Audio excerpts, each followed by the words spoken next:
오늘은 제가 아주 특이한 물건을 임장 나왔습니다. 일단 특이한 건 뭐냐면 한 사건 번호에 여러 개의 번지로 이루어져 있고요. 그런데 그 번지가 쪼개져 있어 다른 위치에 존재한다는 겁니다. 7개 필지가 총 4군데로 쪼개져 있고요. 지금 현재는 첫 번째 물건 두 필지로 되어 있는 하나의 물건에 와 있습니다.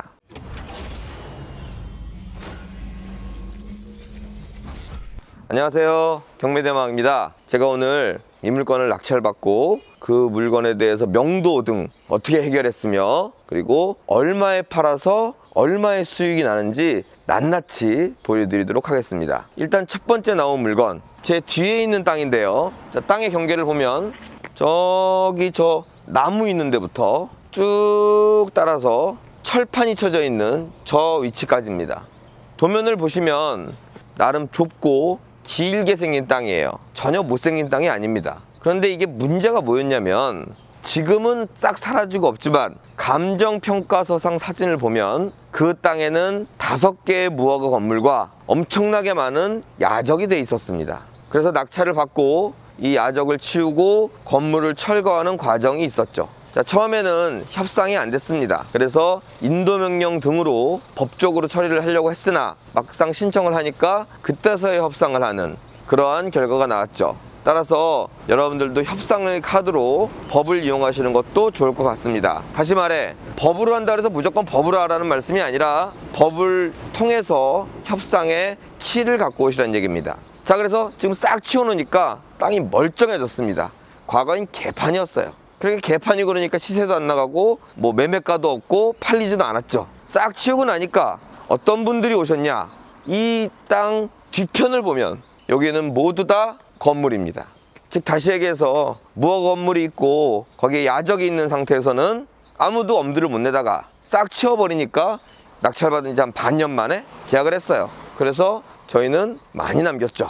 자, 근데 7개 필지 중 4군데, 이게 좀 헷갈리겠다. 그냥 4군데라고 할게요. 4군데의 낙찰을 받았는데 그 중에 한 군데만 제가 보여드린 겁니다. 이 한 군데로서 거의 원금 회수가 됐다. 일단 그렇게 말씀드리고요. 정확한 수익률은 이 4군데를 다 보고 나서 제가 확실하게 분석해 드리도록 하겠습니다. 자, 그럼 다음 물건으로 가시죠. 자, 두 번째 물건에 도착했습니다. 이 두 번째 물건이 굉장히 땅 모양이 거지 같습니다. 이런 부동산 모양을 찾아서 갖고 와봐라. 그래도 아마 찾기가 어려울 정도로 땅 모양이 못생겼습니다. 좁고 긴 땅. 도면 보시면 아시겠지만 좁고 엄청 깁니다. 얼마나 기냐? 경계는 여기서부터, 이것도 말씀드려야겠구나. 여기도 나름 무허가 건물들이 좀 있었습니다. 좁고 길고 무허가 건물이 있는 그런 땅을 산 겁니다. 어떻게 좁고 기냐? 여기서부터 따라와 보시죠. 쭉 따라오는데 이 땅이 저 끝까지가 아니라 요 일부입니다. 요 일부.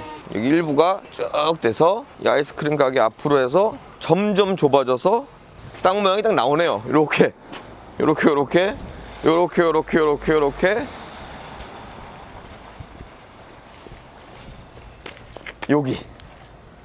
여기가 이제 마지막으로 만나는 이 제일 좁은 부분입니다. 자, 이렇게 저희가 낙찰받은 땅에 서서 하도록 하겠습니다. 근데 여러분들 좀 이상하지 않습니까? 지금 이 건물, 이거 완전 새 거거든요. 완전 새 건데 이 건물이 경매받을 때는 없었습니다. 자, 그러면 설명을 마지막으로 드리겠습니다. 자, 두 번째 물건인 이 좁고 긴 땅은 가까이서 보면 굉장히 못생기고 형편없습니다. 그런데 그 도면을 여러분들 한 발짝만 뒤로 물러서서 봐주시기 바랍니다. 그러면 지금 현재 이 도로에 접해 있는 모든 땅을 다 가리고 있는 형상을 보일 수가 있습니다. 그래서 이것 또한 땅이 그지같이 못생겼지만 도로에 접한 부분이 길다 보니까 그 뒷땅들이 다 맹지처럼 돼버리는 겁니다. 결론은 이 땅을 가짐으로써 이 뒷땅의 사람들이 다 건물을 짓는데 문제가 있기 때문에 그 건물을 지을 사람한테 다 팔아버렸다. 지금은 우리 땅이 아닙니다. 자, 이거에 대한 수익금도 한꺼번에 다시 말씀드리고요. 세 번째 현장으로 이동하도록 하겠습니다. 가시죠. 자, 이게 저기 여기서부터 이 주차장 전부가 이제 낙찰을 받은 땅이다, 이렇게 생각하시면 됩니다. 한 이 정도까지. 근데 이거를 이제 무단으로 주차장으로 쓰고 있었던 거죠. 자, 세 번째 물건에 도착했는데요. 세 번째 물건은 뒤에 보이는 주차장입니다. 그러니까 이렇게 주차장으로 쓰면 안 되겠죠. 왜? 내 사유지니까. 그래서 저 주차장을 제가 싹 막아버립니다. 그래서 주차장을 원래 사용하고 있던 그 소유자가 그 땅을 사게 됩니다. 자, 이제 우리 땅을 다른 사람이 이렇게 무단으로 사용하고 있을 때는 당연히 뭐 바로 막는다 이런 거는 좀 그렇지만 협상이 안 되면 소유권을 주장해야 되겠죠. 저걸 막았을 때 좀 서로 다툼이 있었습니다. 민원도 넣고요. 그렇지만 사실 뭐 민원으로 해결할 문제가 아니죠. 사유지니까. 그래서 그 땅을 싸웠던 그 사람이 저 땅을 이미 사갔습니다. 자, 지금 4개 중에 하나, 둘, 3개를 팔았습니다. 물론 원금 회수는 물론이고 많은 수익이 났는데 4번째 땅까지 보러 가시죠. 출발! 자, 드디어 마지막 땅인 4번째 땅에 도착했습니다. 바로 뒤에 보이는 이 땅입니다. 이 땅이라고요, 이 땅. 아니, 이 땅이랑 여기요. 여기 차 놓으니까 여기 도로가 4번째 땅입니다. 4차선 도로가 4번째 물건입니다. 이건 제가 차마 펜스를 칠 수가 없겠더라고요. 이 펜스 치면 큰일 납니다, 여기. 자, 그런데 이것조차도 제가 팔았습니다. 이것조차도. 그래서 총 4개의 물건 한번 낱낱이 얼마에 팔았고 얼마의 수익이 났는지 간단한 설명을 드리고 오늘은 마무리를 지을 거예요. 이런 걸 통해서 여러분들도 이러한 물건을 도전하시고 수익을 내시기 바랍니다. 자, 마지막 마무리하러 가시죠. 출발! 자, 드디어 사무실로 들어왔습니다. 바로 정리합니다. 의정부 호원동 물건 총 7필지고요. 4개로 쪼개져 있는 물건입니다. 첫 번째 보셨던 물건은 무허가 건물이 5개가 있었고요. 야적이 되어 있는 거를 정리했고, 정리하는 과정에서 협상 및 법적 조치, 즉 인도명령 등이 있었으나 최종적으로 협상을 하여서 팔았습니다. 매매가는 2필지로 되어 있었는데요. 한 필지는 11억 9,700, 한 필지는 8억 300만 원에 팔아서 둘을 더해보니 딱 20억에 팔았습니다. 자, 두 번째 물건은 아주 긴 땅이었습니다. 순간적으로 생각하기에는 굉장히 못생기고 단독 효용 가치가 없어 보이는 땅이나 도로에 접한 부분이 길고 뒷땅들을 대부분 맹지화시키기 때문에 뒷땅 주인에게 팔았습니다. 뒷땅 주인이 접촉이 와서 팔았고요. 그것도 2필지여서 한 필지는 3억 7,954만 원에, 한 필지는 7,046만 원에 팔아서 합쳐서 4억 5천에 팔았습니다. 마지막이 아닌가? 3번째. 2개의 상가에서 쓰고 있었던 주차장입니다.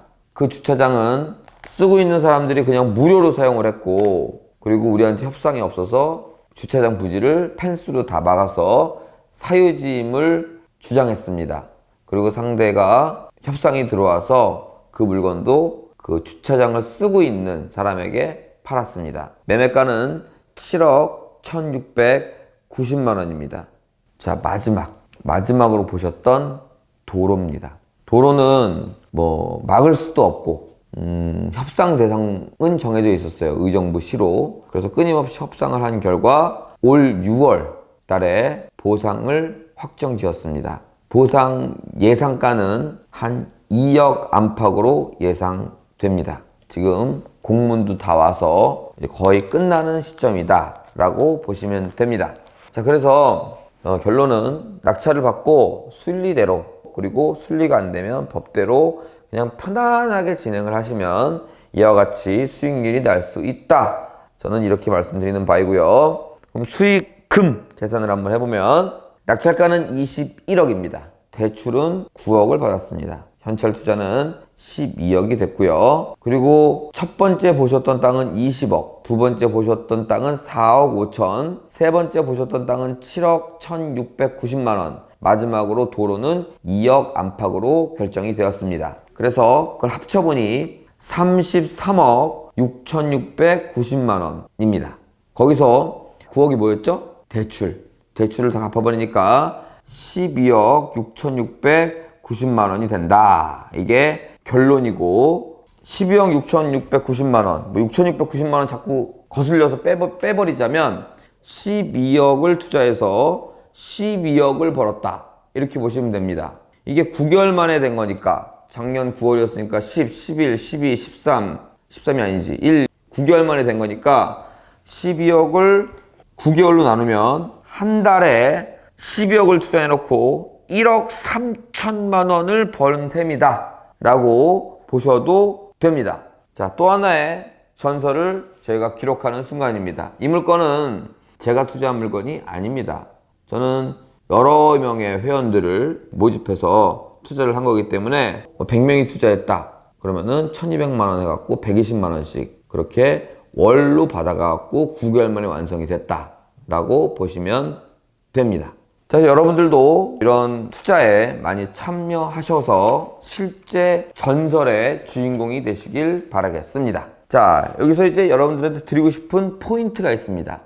첫 번째 포인트입니다. 제가 오늘 물건 하나, 즉 사건 하나를 가지고 4군데를 다녔습니다. 여러분들 진짜 여러분 거라고 한번 생각해보고 내가 돈을 가지고 부동산을 사러 갔는데 한 군데를 가는 게 아니라 그 돈을 가지고 4군데를 사려는 거예요. 자, 내가 돈 12억 갖고 투자할 때가 있습니까? 네, 있습니다. 따라오시죠. 해놓고 한 군데 부동산을 보여주는 게 아니라 4군데 부동산을 보여줍니다. 이게 상식적입니까? 상식적이지 않습니다. 나 상가 하나 사러 갔는데 상가 4개를 보여줍니다. 작은 거 4개. 그냥 그 돈에 맞게끔 4개를 사래요. 상식적이지 않습니다. 하지만 우리는 투자를 하는 사람들입니다. 일반적인 상식, 그게 중요한 게 아니라 그 각각의 부동산의 실제 우리가 벌 수 있는 금액을 스스로 조사하셔갖고 아주 객관적으로 분석하셔야 됩니다. 제가 분석하니까 최소한 50%는 무조건 남겠더라고요. 물론 저희는 더 좋게 협상해갖고 더 많이 남았지만 그래서 경매지를 볼 때 여러 군데 떨어져 있다. 그래서 이건 패스. 대부분이 그러시는데 그러지 마시고 객관적 분석을 통해서 수익이 나냐 안 나냐를 확실하게 따져보시길 바라겠습니다. 그것뿐만 아니라 뭐 무허가 건물이 있었다, 뭐 못생긴 땅이 있다, 실제로 도로다 이런 것들도 있지만 오늘의 포인트는 하나의 물건이 여러 개로 쪼개져 있을 때 함부로 버리지 마라 이겁니다. 부수적인 포인트는 이런 것도 있습니다. 언제나 저는 이렇게 고수익을 내고 있다. 우리 회원들이 고수익을 내고 있다. 그래서 여러분들도 부동산 경매 공부를 열심히 하셔서 그 투자의 주인공이 되시길 바라겠습니다. 자, 오늘은 여기까지 하고요. 다음 시간에 또 뵙도록 하겠습니다. 감사합니다.